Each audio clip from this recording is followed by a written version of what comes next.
Hola, mi nombre es Mariana Pereira, soy miembro del Instituto Internacional de Derechos Humanos, capítulo Costa Rica, y hoy les quiero contar sobre nuestro proyecto Seamos el cambio que queremos ver en el mundo. El Instituto Internacional de Derechos Humanos, capítulo Costa Rica, como instancia comprometida con el respeto al ser humano y su dignidad, y en correspondencia con su visión, misión y objetivos, se ha propuesto llevar a cabo una serie de experiencias de reflexión sobre la paz en las poblaciones de niñez, adolescencia y personas jóvenes. Durante el 2022, en el marco del Día Internacional de la Paz, se llevó a cabo una actividad de diálogo juvenil. Estas actividades emergen a partir de una reflexión por parte de los miembros del instituto con respecto al tema de la paz. El panorama mundial en la actualidad refleja el impacto social de una crisis grave en los diversos ámbitos de la vida, y a esto se suma el hecho de que los efectos de la pandemia por COVID-19 se han extendido a todas las esferas y no solo al campo de la salud y desarrollo socioeconómico de los países, sino también a los aspectos humanos, lo cual afecta la forma de las relaciones que se establecen entre las personas, así como en las economías, y esto genera cambios profundos en las sociedades. Lo anteriormente explicado evidencia el reflejo de las brechas estructurales del mundo y por ende de la región, donde los costos de la desigualdad se han vuelto insostenibles para las personas, sociedades y países. Y los conflictos que ya se creían solucionados han vuelto y se están agravando aún más, como el aumento del desempleo, las pocas oportunidades, los temas referentes a diferentes grupos vulnerables, así como el debilitamiento de la democracia en el mundo, principalmente en los países de América Latina. Este proyecto inicia a raíz de una iniciativa del Instituto denominada Diálogo por la Paz y los Derechos Humanos, en la cual se convoca a jóvenes de distintas partes del mundo a conversar sobre qué entendían sobre la paz, cuáles retos se evidenciaban, cuáles consideraban eran los pasos a seguir, entre otras preguntas generadoras que permitieron vislumbrar el conocimiento que tenían estas personas sobre sus realidades, cómo problematizaban y a qué le daban valor las personas jóvenes actualmente. Toda esta información es de altísimo valor social, ya que permite evidenciar cómo nosotros experimentamos las repercusiones históricas y contextuales que inciden directamente en la cultura de paz. Posterior a este encuentro, consolidamos un manifiesto, el cual tiene como finalidad recuperar las voces de todas las personas jóvenes que fueron parte de este diálogo por la paz y un compromiso sobre acciones concretas a ejecutar a partir de los retos identificados. Esta experiencia nos llevó a comprender que la puesta en marcha de este manifiesto es la construcción de paz desde las voces jóvenes. Por esta razón se consolida el proyecto Seamos el cambio que queremos ver en el mundo, el cual consiste en poner en práctica algunos de los principios del manifiesto.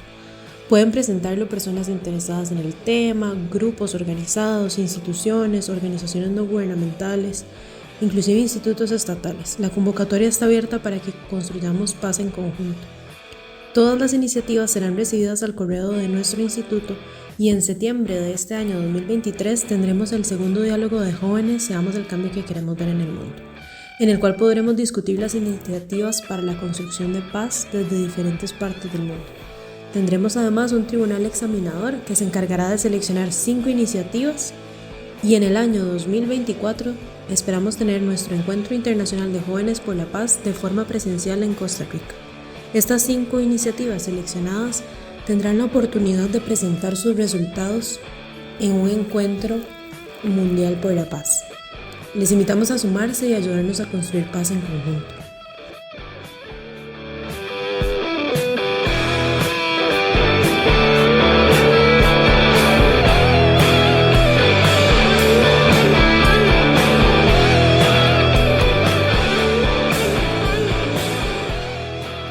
Hola a todos, bienvenidos a este podcast llamado Tanta Humanidad, que es producido por el Instituto Internacional de Derechos Humanos. Mi nombre es Yamit Zuluaga y en el tema de hoy, en el programa de hoy, vamos a tocar un eje temático muy interesante, ¿no? Es la juventud, y la juventud en la política, la juventud en la sociedad, la juventud en este mundo presente que nos da tantos desafíos, ¿no? En muchísimos temas ambientales. Hoy el debate de género está muy encendido en muchos países en el mundo.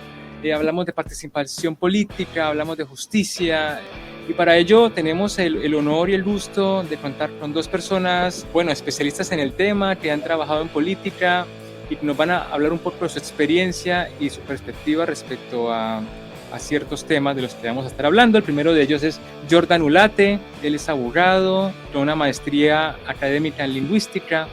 es asesor parlamentario de la Asamblea Legislativa en Costa Rica, fue asistente ejecutivo del Partido Progreso Social Democrático y también fue investigador de la Universidad de Costa Rica. A Jordan lo saludo, muchísimas gracias por aceptar nuestra invitación.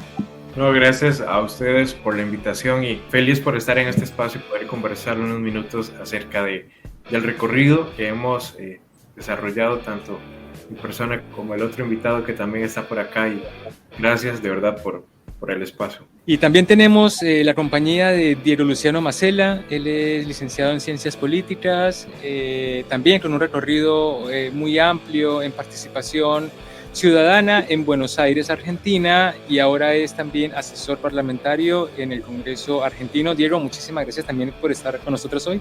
Bueno, muchas gracias, Yamil, el placer es mío. Y bueno, yo quisiera empezar con un tema muy personal, pues la idea es hablar de la experiencia joven, ¿no? Y la experiencia joven en la estructura política actual. Ustedes dos lograron llegar al Parlamento, ¿no? A trabajar en el centro político de Costa Rica y de Argentina. Y quisiera plantearles la pregunta de cómo fue llegar hasta ahí y pasar de un estudiante con un sueño o de un joven con el anhelo de dejar una huella, de transformar un poco la sociedad, a terminar asesorando a las personas que hacen las leyes. Bien, yo quisiera pues mencionar realmente que en mi experiencia no tenía planeado llegar al Congreso tan pronto. Y digo tan pronto porque tenía otro rumbo laboral, académico también que venía desarrollando. Pero bueno, la oportunidad se dio y creo que eso también es parte del ADN de nosotros los jóvenes, que cuando hay oportunidades nos lanzamos hacia esas oportunidades, aprovechamos esas oportunidades y cuando no las hay, tratamos de buscarlas.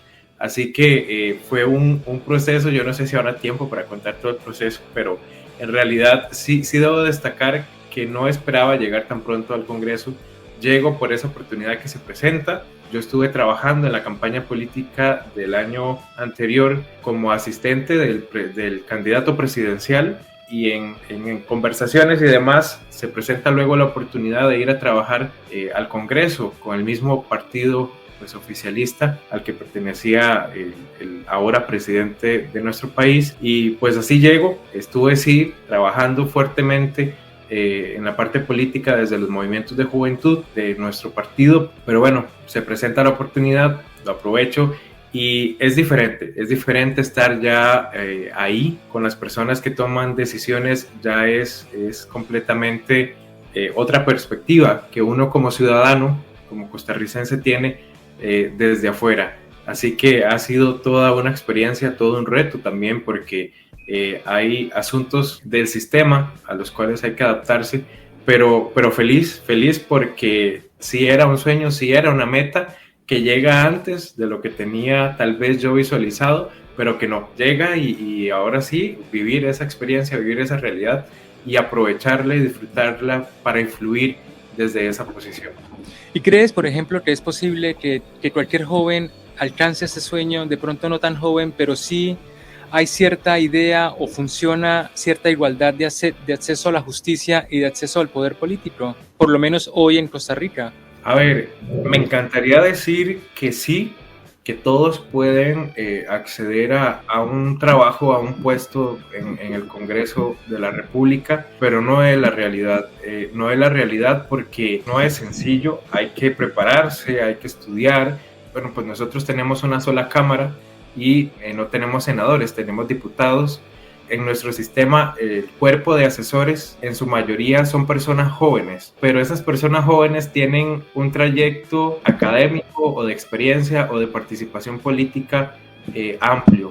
Entonces, pues sí hay que esforzarse mucho para poder ser atractivo a los ojos de algún representante político y decir, ok, yo quiero a este joven en mi despacho, quiero a este joven en mi oficina para que pueda participar.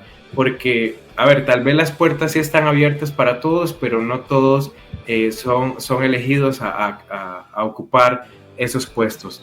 Por lo que aquellas personas que no tienen tal vez una preferencia académica o laboral por lo político, difícilmente logren entrar. Pero sí debo rescatar que hay muchas personas jóvenes trabajando y también hay espacio para las personas jóvenes en estos lugares o específicamente en el Congreso. Y ahora voy con Diego Luciano, desde tu perspectiva como joven aspirante a trabajar en política, ¿cómo fue el inicio, cómo fue el transcurso y hasta llegar al Congreso, y cuál crees que es la participación y el espacio que se le da a la juventud para que pueda influir, ¿no?, en las decisiones políticas? Bien, hay una cosa que estaba escuchando muy atentamente a Jordan, y como disparador también de algo que quiero comentar, me gustaría consultarle a él para el ingreso al Parlamento o para otras áreas de la administración pública. ¿Se ingresa por examen o es simplemente por selección del legislador o de la autoridad gubernamental? Bien, Diego, en nuestro caso depende del puesto en el cual quieras trabajar. Por ejemplo, si es para trabajar en los despachos de los legisladores, pues no se necesita ningún requisito, no se necesita ningún examen.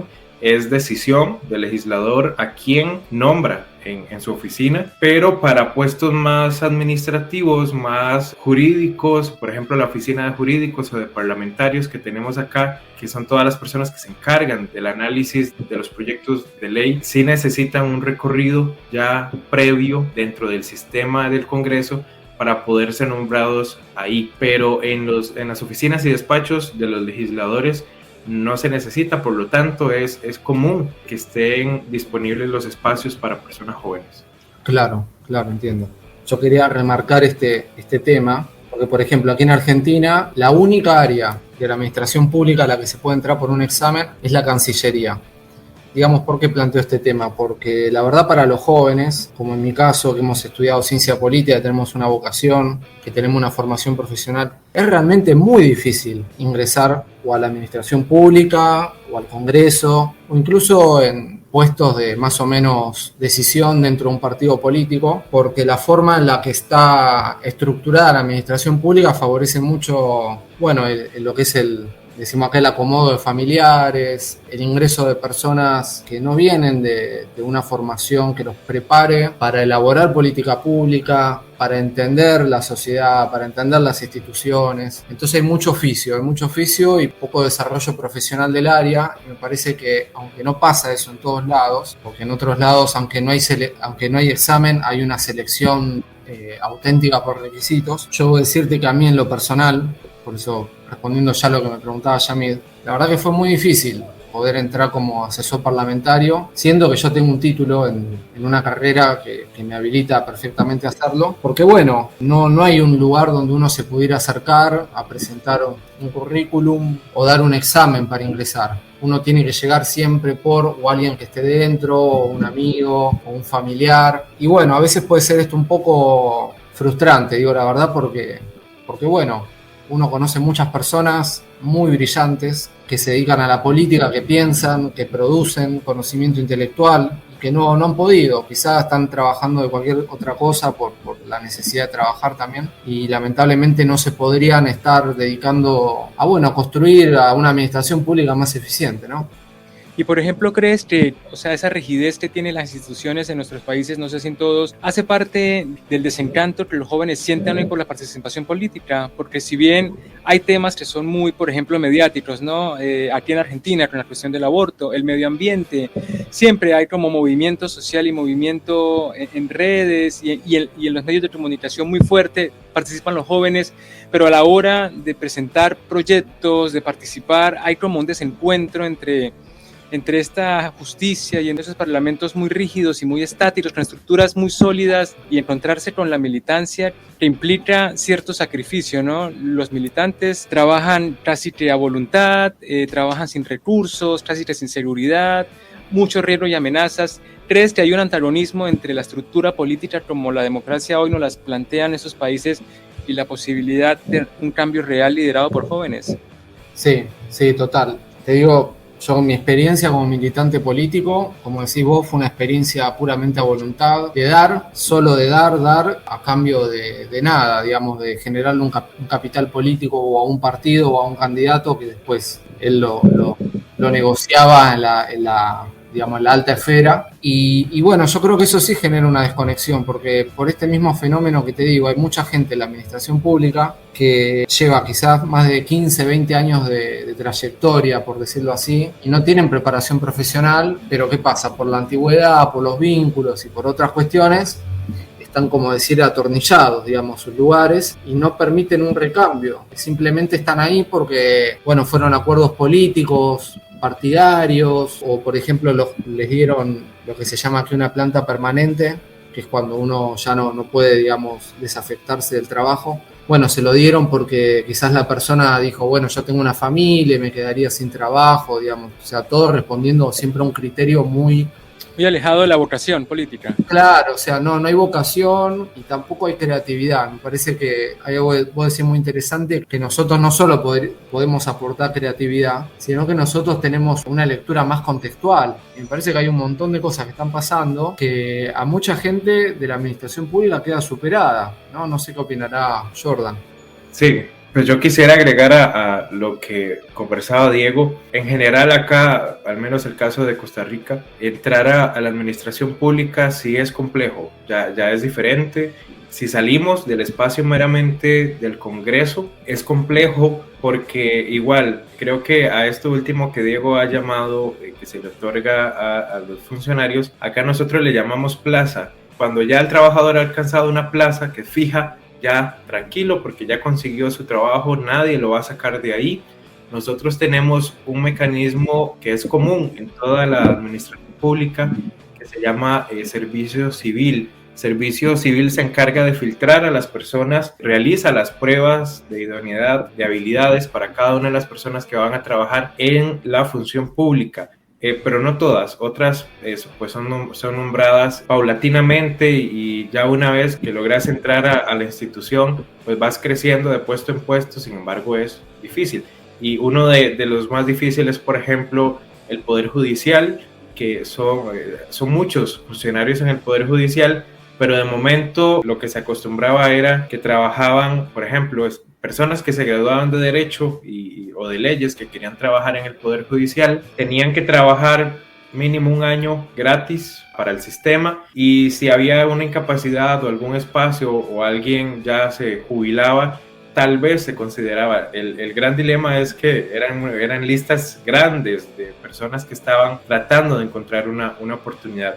Y ya tal vez para cerrar con la idea, hay algo muy particular que está ocurriendo en nuestro país en relación con la administración pública, en relación con la función pública del Estado, y es que me he encontrado con amigos de mi edad, mayores o menores también, que no les parece atractivo ser funcionario público. Acá le llamamos funcionario público, no les parece atractivo por el tema salarial. Tengo amigos que dicen no, prefiero trabajar en el sector privado, me pagan mejor, puedo hacer horas extra y demás. Entonces ya si hacemos una evaluación general del sistema público, estamos careciendo de ese relevo generacional importante dentro de la institucionalidad. ¿Por qué? Porque tenemos funcionarios ya cercanos a la jubilación, ya funcionarios de edad mayores de 40 años, y eso está bien, pero creo que es necesario ese cambio generacional dentro de la institución y no se está dando. Hoy, justo en nuestro país, entró en vigencia la ley de empleo público y eso viene a regular y a limitar mucho. Pues lo he vivido desde la experiencia. Yo tengo una compañera que tiene casi mi edad trabajando en el Congreso y yo gano la mitad de lo que gana ella. Yo nunca voy a tener el salario que tiene ella. ¿Por qué? Porque ya la nueva ley y la situación fiscal del país pues ha hecho unos cambios muy significativos y eso pues limita a muchas personas y desmotiva a muchas personas jóvenes sobre todo. Entonces sí estamos preocupados por este tema de bueno, en algún momento llegaremos y no tendremos personas con experiencia dentro del sistema porque la gente joven, tras de que es difícil entrar, no quieren porque el salario no los motiva. Sí, ahí justamente quería enlazar con un tema que a mí me parece muy interesante y es súper generacional y actual, y es esta cuestión mediática en relación con los cambios reales, ¿no?, en la sociedad.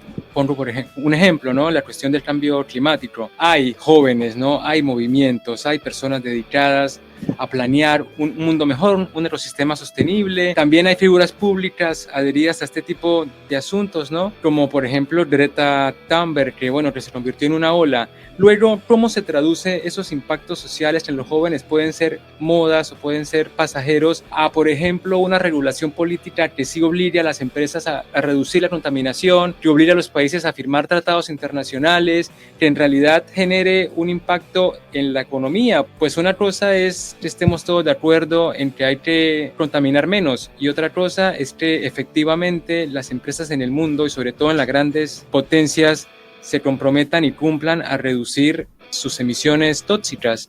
¿Cómo ven esa relación del joven que entiende esto como una moda y se indigna y la decisión última que sí cambiaría en realidad algo?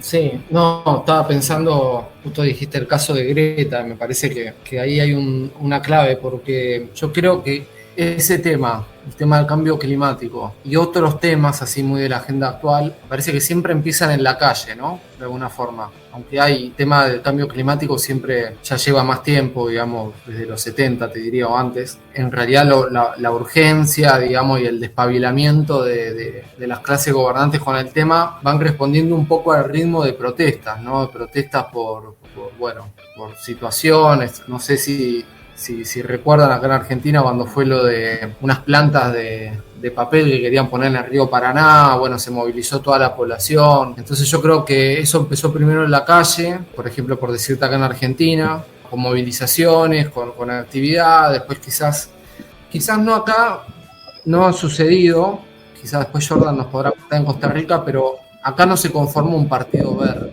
Todo lo que fue los movimientos en las calles terminaron conformando después partidos verdes, con lo que se llaman diputados verdes y como de alguna forma introduciendo elementos a la estructura política. Y me parece que un poco respondiendo a tu pregunta es por ahí la inserción. Esto, empieza como un clamor que luego se institucionaliza de distintas formas, o bien con la conformación de un partido verde o con sectores verdes dentro de los partidos, que es lo que pasa acá en Argentina. Quizás tenés en cada partido un par de referentes que son los que expresan un poco estas banderas, pero me parece que acá particularmente tenemos todavía un tramo largo, ¿no?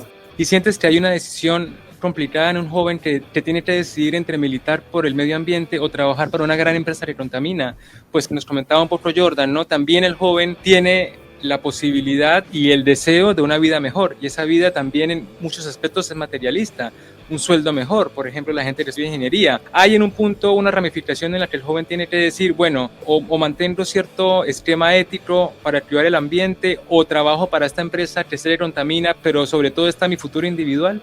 Y sí, porque nosotros desde aquí hacemos una lectura situada, ¿no? Somos Latinoamérica y quizás es más fácil tener un trabajo verde en los países nórdicos cuando los países nórdicos terciarizan las industrias contaminantes a esta parte del mundo, y ahí hay un conflicto. Pues de hecho estas papeleras que yo te comenté creo que eran de Finlandia. Las empresas, ¿no? Y quizás sí, en Finlandia, viste, el vaso que te dan el café reciclable, tu empresa se compromete a emitir un nivel bajo de emisiones, qué sé yo, y todo ese tipo de cuestiones, pero claro, esas empresas vienen a contaminar acá y nosotros también nos vemos la necesidad de trabajar. Entonces como que estamos en una fase capitalista, me parece, en esta parte del mundo, que no nos da mucha posibilidad de ponernos en exquisitos. Y es como un vegano trabajando en un matadero, pero si no hay otras industrias. Y paso a Jordan. ¿Cómo percibes esta relación del joven y la problemática y esa bomba informativa sobre el problema que ya es evidente y la decisión de cómo cambiar realmente la situación? Han puesto un tema interesante sobre esta discusión y un tema también que me gusta, el tema ambiente. Y me gusta porque, debo decirlo orgulloso, cuando hablamos de Costa Rica ante el mundo, definitivamente debemos hablar de ambiente. Solo para responderle a Diego, en 2004 se conformó un partido verde ecologista. A nivel provincial no logró alcanzar mucho, de hecho estaba confirmándolo en la historia, no ha logrado puestos de poder, todavía existe, todavía participa de elecciones, pero no lo ha logrado. Sin embargo, tenemos una representación nacional política partidaria de izquierda y pues es la representación que más habla sobre los temas ambientales. Desde luego que los otros países también, los otros partidos también tienen referentes del tema ambiental dentro de sus estructuras, pero este partido de izquierda es como el que más trata de mantener el discurso sobre la mesa. Les hablo un poco de la fracción a la cual participo dentro del Congreso. Tenemos un ingeniero ambiental como diputado de la República, y para mí, que el tema me interesa, para mí es un logro, pues ha sido excelente su función y sabemos que él es nuestro referente en tema de ambiente y que podemos hablar, que tenemos una representación porque el tema nos interesa. Pero bien, ustedes mencionaban, por ejemplo, el dilema de querer trabajar en una empresa que contamina, una empresa que no contamina, si esa empresa es compatible con mis discursos, con mis ideas, con mis luchas. Pues es un poco complejo hablarlo desde acá, y claro que también hay situaciones en las cuales no queda de otra. Como decía Diego, pues es el trabajo que está disponible y es en el que se trabaja. Sin embargo, tendría que hablar de una manera muy general y rescatar que con el tema energético estamos bien. Ninguna empresa contamina porque el 98,9% de la energía que se produce en mi país es limpia, proviene de fuentes renovables, es limpia completamente. Entonces no hay problema con eso, todas se abastecen de energía limpia, así es pues el país. Pero creo que si hay un tema, quisiera enfocarlo más a un tema oficina, uno como persona joven que está interesada en estos temas, cómo puede incidir o cómo puede generar un cambio de la cultura institucional, de la cultura laboral para promover eso. Igual pasa acá, Diego mencionaba lo de los restaurantes o empresas de comidas. En nuestro país se prohibió, no sé cómo le llamarán ustedes, el estereofón, que es este material con el cual se sirven algunos alimentos, empacan, que es casi como plástico. Acá está prohibido ya en todo el país, entonces es común que uno llegue a un restaurante y le den un empaque ecoamigable, que se destruye rápido. Hay una conciencia ya, pero creo que es importante que nosotros como jóvenes llevemos esa conciencia a un nivel más específico con nuestros compañeros de trabajo, con nuestras jefaturas y demás, que de una u otra manera podamos incidir. Por ejemplo, algo tan sencillo como una papelera reciclable tenemos en la oficina, fue iniciativa de los compañeros jóvenes que estamos ahí y dijimos, ok, no vamos a desechar, se utiliza mucho papel, Diego sabe que en los congresos se utiliza mucho papel y por más que uno a veces no quiera, es necesario. Pero entonces lo que hicimos fue tener ahí un espacio en el cual vamos a colocar hojas que luego tal vez se puedan reutilizar o se puedan reciclar. Entonces eso es importante. Debo rescatar, por ejemplo, ya para cerrar, mi jefa, diputada, pues tuvo la iniciativa en la comisión de redacción que tenemos, que es la comisión que se encarga de revisar ya la redacción final de todos los proyectos que ya van a ser ley, pues tomó la decisión de que no, nadie va a llevar papel a la sesión, todo se les va a enviar digital, lo revisan digital y pues se ahorra mucho papel porque antes había que estar imprimiendo. Si veíamos 3 proyectos de 40 páginas cada uno, teníamos que estarlos imprimiendo y llevándolos a cada uno de los diputados que están en la sesión. Entonces el gasto de papel se redujo considerablemente. Creo que eso es lo que podría conversar por ahora. Y bueno, yo como último tema pondría un aspecto muy novedoso también, y es todo el mundo digital, ¿no? Que es algo a lo que se le va a acercar a partir de la juventud, ¿no? Hoy hay gente muy joven, de 20 años o menos, capaces de programar, capaces de modificar el mundo digital, ¿no? Que infiere en la economía, con las criptomonedas, infiere en los datos personales, infiere en el Big Data. Hay debates interesantísimos como el uso de información de plataformas como Facebook para las elecciones políticas en Estados Unidos, ¿no? Y es algo que atañe un montón a los jóvenes, porque las generaciones de pronto más grandes no solamente no son usuarios nativos de estas plataformas y de estos sistemas, sino que además tienen otro tipo de formas de hacer. ¿Cómo conciben ustedes que se estén abordando estos debates en la economía? Por ejemplo, la libertad económica con bitcoins y criptomonedas, por ejemplo, el avatar, ¿no? Y la vida virtual versus el mundo real, por ejemplo, el ciberbullying. ¿Creen que se le está dando el espacio adecuado y suficiente en los espacios políticos en los respectivos países? Bueno, es interesante porque yo creo que hay acá, por lo menos en Argentina, quizás Jordan nos podrá hablar allá en Costa Rica, pero acá en Argentina hay un muy vigoroso crecimiento de partidos de corte liberal, de liberal en lo económico, con un discurso muy fuerte en contra del Estado y a favor del mercado. Yo creo porque justamente se han criado y se manejan muy bien en un espacio libertario por excelencia que es Internet, ¿no? Que uno puede acceder a cualquier tipo de contenido, más o menos sabiendo por dónde entrar, y si no te dejan entrar, por dónde entrar por la ventana. Y bueno, y también el fenómeno de las criptomonedas y todo lo que es la blockchain y eso, yo creo que está planteando también otro sistema financiero ya no tan regulado. Entonces está un poco en crisis el discurso de la regulación, está un poco en crisis el rol de un Estado que no puede operar en ese espacio que es el Internet o el mundo blockchain, porque no tiene capacidad técnica para hacerlo. Claro, porque ese es el punto, perdón te interrumpo, ¿no? Las personas que hacen eso, incluso los que hacen lo malo, ¿no? Los hackers van años adelantados de lo que el Estado puede ir a, o sea, no alcanza el Estado para llegar incluso a identificar los riesgos reales. No puede. Por eso a mí me causa gracia a veces cuando dicen, no, el Estado va a regular el Bitcoin.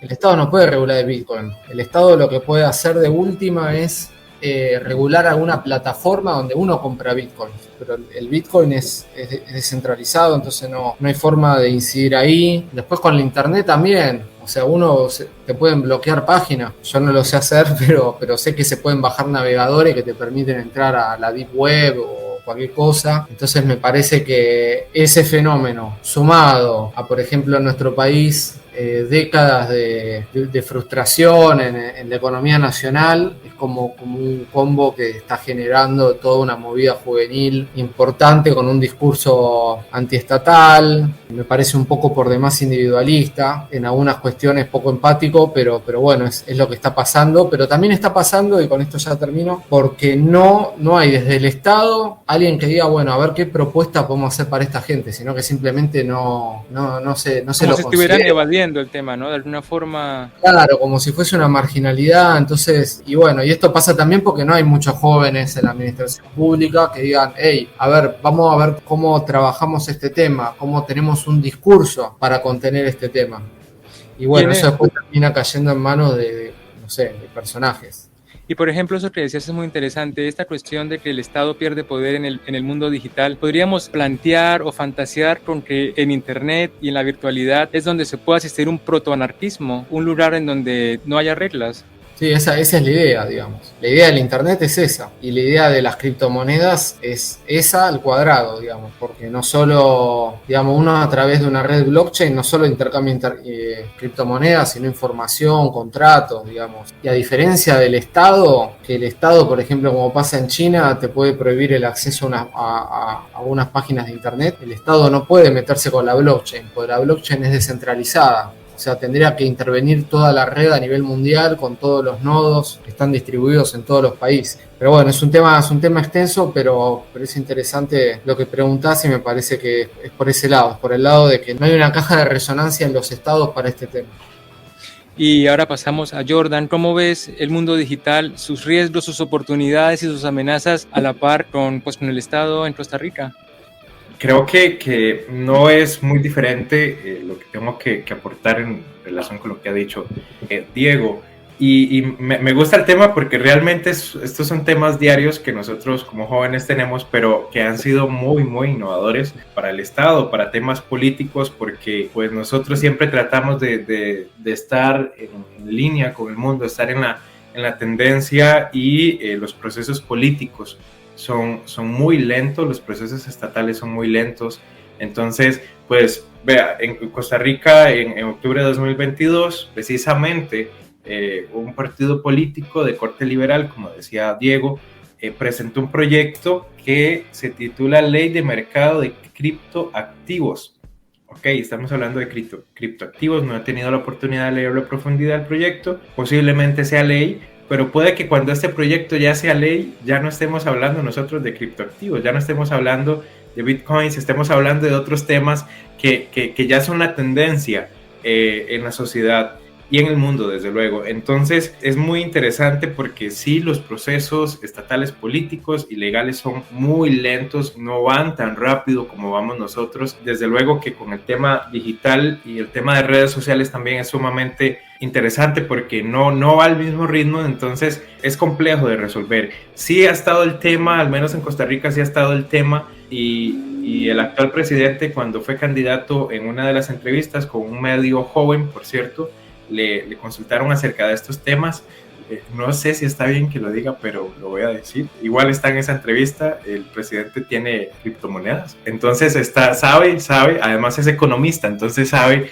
cuál es el valor que tienen las criptomonedas y demás. Y fue uno de los temas más interesantes porque él dijo, me imagino que ustedes vean que hemos pasado del tema ambiental a esto, pero tiene relación.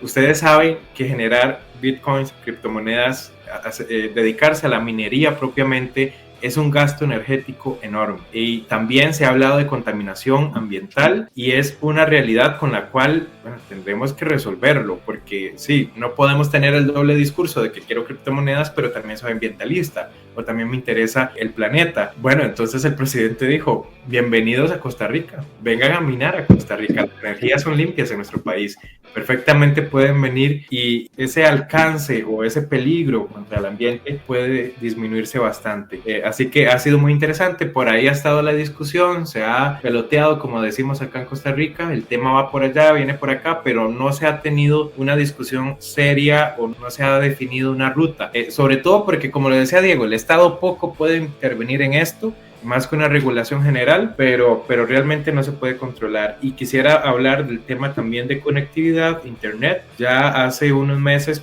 el Congreso aprobó el proyecto que declara en nuestro país la conectividad como un derecho humano. Entonces, pues ya va a ser parte de nuestra constitución política y eso pues pone a correr al Estado para resolver y cumplir con los compromisos que eso requiere. Declarar la conectividad como un derecho humano significa que todos los costarricenses tenemos o debemos tener acceso al internet, acceso a la conectividad, y de momento sabemos que en la realidad de nuestro país hay zonas, como lo hay en todos los países, que es complejo llevar conectividad ahí. Y ya tal vez para cerrar con este tema tan interesante, hablar, ¿no? También cuestionarnos sobre la libertad de expresión en las redes sociales. ¿Hasta dónde llega la libertad de expresión? Está relacionado igual con la conectividad, con internet, con procesos digitales. ¿Hasta dónde puede llegar la libertad de expresión en esos espacios o en esas aplicaciones que todos conocemos? Y voy a compartirles algo personal que yo decidí hace muchos años. Yo sé que ya Facebook no es la red social de los jóvenes, ya no. Pues el target de Facebook no son personas jóvenes. En realidad ya ha cambiado un poco la situación. Pero yo hace unos 4 años hacia atrás decidí no leer comentarios en Facebook. A no ser de que sean menciones a mí o en mis publicaciones, yo no leo comentarios de Facebook, porque creo que a veces muchas personas pues sí trascienden ese umbral de la libertad de expresión y lo utilizan para ofender, para tratar mal a las demás personas y para generar sobre todo contenido negativo, y esa no es la idea. Así que pues me ayudó mucho a mi paz mental. Ese es un tema muy interesante, un tema de nosotros los jóvenes, la salud mental también, y estoy satisfecho y feliz porque realmente no me cargo con esas opiniones, con esos pensamientos que no necesariamente son positivos. Perfecto. Y bueno, salud mental y muchísimos otros temas que por supuesto estarían en la mesa, tampoco tenemos el tiempo para debatirlos todos, y también como jóvenes estamos en procesos de aprendizaje, ¿no? Esa es otra de las cuestiones, y es que toda la persona que entra a la política también debe estar dispuesta, ¿no? A aprender, a equivocarse y a entender que, bueno, los procesos también pueden a veces ser dificultosos, pero siempre con la esperanza. Yo agradezco muchísimo este diálogo tan nutrido con Jordan y Diego Luciano, y esperamos de pronto vernos en otro espacio en el que se pueda hablar de temas más específicos y no este panorama general. Jordan, muchísimas gracias, y la gente, ¿cómo te puede encontrar? Si tienes algún espacio virtual en el que puedan seguirte, un poco ver lo que haces, lo que opinas, este será el momento en que nos compartas un poco cómo alguien te puede seguir. No, genial, pues pongo a disposición de todos el Instagram. Esa es la red social que más me gusta, que más utilizo también. Pues tengo mi página de Facebook, pero realmente es como para mantener informada a mi familia.